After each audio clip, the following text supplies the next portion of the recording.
کبھی کسی دوسرے کی کمیوں پہ نظر نہ جائے، کبھی نہ جائے میرے بھائی اور میری بہن۔ ایک بات سنی میں نے، اللہ ہی حفاظت کرے، اگر وہ بات سچ ہے تو میرے تو پیروں کے نیچے سے زمین نکل گئی۔ 1 درم ناجائز اگر کسی کا لیا، 1 درم تو 700 قبول نمازیں دینی ہوں گی۔ پتہ نہیں اپنی تو ایک بھی قبول ہے کہ نہیں، 700 قبول نمازیں جائیں گی ٹھک 1 درم کے اوپر۔ تو بہت خیال اپنے پہ نظر جائے، یار میں کمیوں سے بھرا ہوا ہوں، خدا کی قسم۔ بہت اونچے لوگ ہوتے ہیں وہ جن کی نظر اپنے اوپر جاتی ہے۔ دیکھو حضرت عمر انتقال کر رہے ہیں دنیا سے، بتاؤ یار جن کے بارے میں اللہ کے نبی کیا فرما رہے ہیں، غور سے سننا اس بات کو۔ اللہ کے نبی کیا فرما رہے ہیں، عمر میرے بعد کوئی نبی نہیں، نبی ہوتے تو آپ ہوتے۔ آپ صلی اللہ علیہ وسلم کی عرفات سے واپسی ہو رہی ہے، صحابہ کرام آپ کے ساتھ ہیں۔ آپ نے فرمایا، اے میرے صحابہ، اللہ رب العزت اس وقت تم پر فرشتوں کے سامنے فخر فرما رہے ہیں، اور اے خطاب کے بیٹے خاص طور پہ تجھ پر۔ ہاں کیا آپ نے فرمایا 2 وزیر میرے آسمان پر، 2 وزیر زمین پر۔ ہاں جی، آسمان کے وزیر جبرائیل میکائیل، زمین کے وزیر ابو بکر اور عمر۔ اور حضرت علی کرم اللہ وجہ فرمایا کرتے تھے، میں نے نبی کریم صلی اللہ علیہ وسلم کو کتنی مرتبہ یہ کہتے سنا، میں ابو بکر اور عمر، میں ابو بکر اور عمر، میں ابو بکر اور عمر۔ اور دنیا سے جا رہے ہیں تو کیا کہتے ہوئے جا رہے ہیں؟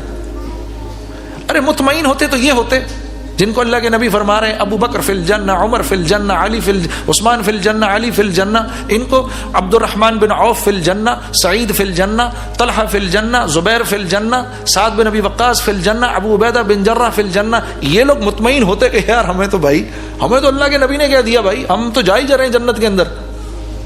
مطمئن ہوتے تو بدر کے لوگ مطمئن ہوتے نا، کہ جن کے بارے میں کہ نبی کریم نے فرمایا بھائی اللہ نے ان کے بارے میں کہہ دیا یہ سیاہ کریں سفید، یہ تو جنت میں جا رہے ہیں، یہ ہوتے مطمئن۔ تو جاتے ہوئے کیا دنیا سے کہہ رہے ہیں، حضرت عمر کیا کہہ رہے ہیں، اے عمر برباد ہوا تو، ہلاک ہوا تو اور تیری ماں اگر اللہ نے تجھے معاف نہ کیا۔ بیٹے سے کہا میرے منہ کو ڈال دو مٹی کے اندر، اور رگڑتے رگڑتے رگڑتے رگڑتے چلے گئے۔ بیٹے نے کہا میرے ران پہ رکھیں، کہا مٹی میں ڈال میرے منہ کو، رگڑتے رگڑتے رگڑتے رگڑتے چلے گئے۔ تو ان کے ہم قصے ایک دوسرے کو بھی سناتے ہیں اور خود بھی پڑھتے ہیں، اور انہی کو اپنا بڑا بھی مانتے ہیں۔ ان لوگوں کا کمال کیا تھا میرے دوستو، یہ ہر وقت اپنا احتساب کرتے تھے، یہ ہر وقت اپنا احتساب کرتے تھے۔ ان کی نظروں میں ہر وقت اپنی ذات ہوتی تھی، یار میرے سے گڑبڑ نہ ہو جائے کہیں۔ تو اللہ نے ان میں سے ہر ایک کو اپنا امام، انسانوں کا امام بنا دیا، ایک ایک کو وہ امام بنا دیا اللہ نے ان میں سے ایک ایک کو۔ کیوں؟ نظر اپنی ذات کی طرف۔ اب آپ دیکھو، جب ہم دنیا کی لائن سے کاروبار کرتے ہیں، مجھے آج تک یاد ہے گانے کا زمانہ ہوا کرتا تھا جب میرا، غلام علی صاحب ایک دن جہاز میں میرے ساتھ بیٹھے ہوئے، تو مجھے بھی 10-12 سال 15 سال ہو گئے تھے گاتے گاتے۔ تو میں نے کہا ہاں صاحب، چھوڑنے سے کچھ 2-3 سال پہلے کی بات ہوگی، میں نے کہا آپ اتنے بڑے گائک ہیں، کوئی مشورہ دیں مجھے، کوئی مشورہ دیں۔ کیا مشورہ دیا؟ گانے کی لائن سے مشورہ دیں۔ کہنے لگے گانا۔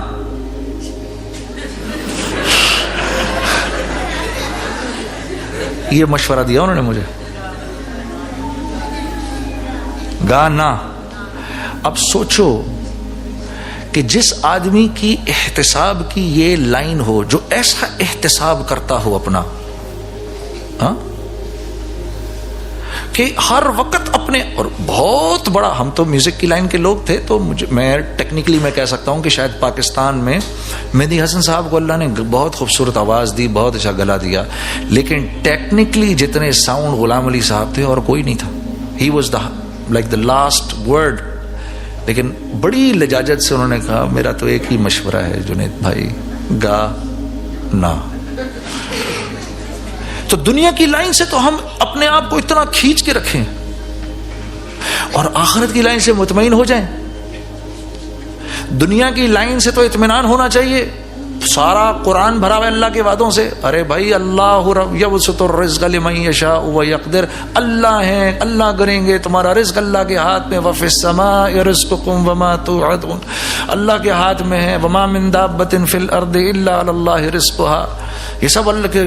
انما امرہ اذا اراد شیئا ان یقول له کن فیکون. تمہاری ضرورت کی کوئی چیز میرے بندے، تمہارے اللہ کو صرف کن کرنے کی ضرورت ہے، آ جائے گی تمہارے پاس. اتنے اطمینان اللہ دنیا کی لائن سے دلوا رہے ہیں کہ سمجھ میں آ جائے کام کچھ اور ہے ہمارا، یہ نہیں ہے کام. لیکن دنیا کی لائن سے اتنی بے اطمینانی کہ کل میں کھاؤں گا کہاں سے. ابھی تو پیٹ بھرا ہوا ہے نا، اور کل کے کھانے کی فکر ہے کہ نہیں ہے کہ نہیں ہے؟ ابھی بتاؤ، ہے نا سب کو؟ پیٹ تو بھرا ہوا ہے، ابھی کل کے کھانے کی فکر ہے کہ کل بھی تو بھوک لگ سکتی ہے، تو کل موت بھی تو آ سکتی ہے. کل موت آ سکتی ہے نا. اگر فرض کرو آج عشاء کی نماز سے پہلے میں مر جاؤں تو اللہ مجھ سے آنے والی عشاء کا سوال کرے گا؟ وہ تو نہیں کرے گا. تو میں اللہ سے کل کے کھانے کی کیوں وہ کرتا ہوں بھائی؟